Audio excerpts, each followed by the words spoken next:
নমস্কার বন্ধুরা, এডুকেশন চ্যানেলে আপনাদের স্বাগত।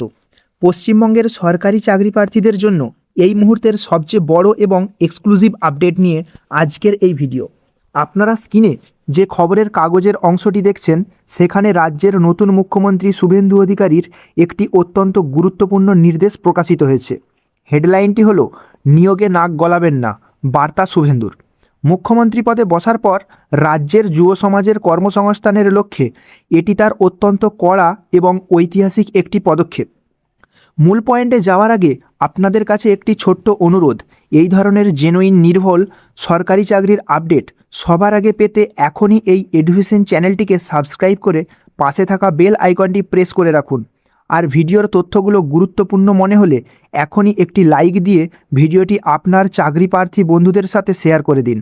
চলুন এবার সরাসরি মূল ভিডিওয় যাওয়া যাক। পূর্ব মেদিনীপুরের মহিষাদলে আয়োজিত একটি জনসভায় বক্তব্য রাখার সময় মাননীয় মুখ্যমন্ত্রী শুভেন্দু অধিকারী এমন ধরনের মন্তব্য করেন। মুখ্যমন্ত্রী হিসাবে তিনি স্পষ্ট ভাষায় এই নির্দেশ দিয়েছেন নিজের দলের সমস্ত স্তরের নেতাকর্মী, বিধায়ক এবং সমর্থকদের উদ্দেশ্যে।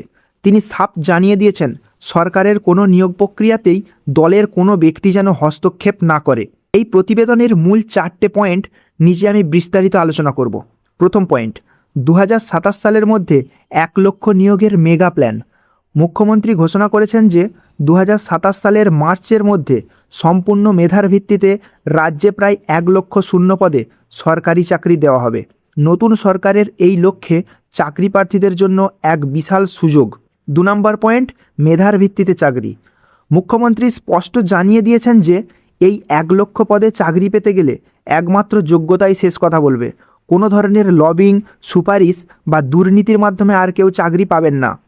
পয়েন্ট নাম্বার 3, নো রেকমেন্ডেশন, অর্থাৎ কোনো সুপারিশ আর চলবে না নিয়োগের ক্ষেত্রে। সভায় তিনি দলীয় কর্মীদের উদ্দেশ্যে কড়া নির্দেশ দেন যে এই নিয়োগে কেউ যেন মাথা না গলান, কেউ সুপারিশ যেন না করেন, অর্থাৎ কোনো নেতার সুপারিশে বা চিরকুটে আর এখন চাকরি হবে না। পয়েন্ট নাম্বার 4, নিয়োগের স্বচ্ছতা এবং দালাল রাজ খতমের বার্তা। পূর্ববর্তী সরকারের সময়ে নিয়োগ দুর্নীতির প্রসঙ্গ টেনে তিনি জানান, তারা নিয়োগের ক্ষেত্র থেকে দুর্নীতিবাজ এবং দালাল চক্রকে সরিয়ে প্রকৃত যোগ্য এবং মেধাবী পরীক্ষার্থীদের সঠিক জায়গা দিতে বদ্ধপরিকর। নতুন মুখ্যমন্ত্রী হিসাবে শুভেন্দু অধিকারীর এই বার্তা প্রমাণ করে যে রাজ্যের সরকারি পরীক্ষা এবং নিয়োগের প্রক্রিয়াগুলিতে স্বচ্ছতা বজায় রাখতেই সবচেয়ে বেশি অগ্রাধিকার দেওয়া হচ্ছে। যেহেতু 1 লক্ষ শূন্য পদের কথা বলা হচ্ছে এবং মেধার ভিত্তিতেই নিয়োগ হবে, তাই চাকরি প্রার্থীদের জন্য এখন আর ঘরে বসে থাকার সময় নেই। কোনো অসৎ উপায় কাজ করবে না আর। তাই এখন থেকেই সিলেবাস ধরে কঠোর প্রস্তুতি শুরু করে দিতে হবে। তো বন্ধুরা, নতুন মুখ্যমন্ত্রী শুভেন্দু অধিকারীর এই কড়া নির্দেশ এবং 1 লক্ষ নতুন চাকরির এই মেগা আপডেট নিয়ে আপনার ব্যক্তিগত মতামত কী? আপনার কি মনে হচ্ছে, এর ফলে রাজ্যের নিয়োগ প্রক্রিয়ায় কি স্বচ্ছতা ফিরবে? নিচে কমেন্ট সেকশন খোলা আছে, অবশ্যই কমেন্ট করে আপনার মূল্যবান মতামত জানান। ভিডিওটা শেষ পর্যন্ত দেখবার জন্য অসংখ্য ধন্যবাদ। চোখ রাখুন এডুকেশন চ্যানেলে। দেখা হচ্ছে পরের ভিডিওতে। সুস্থ থাকুন, ভালো থাকুন।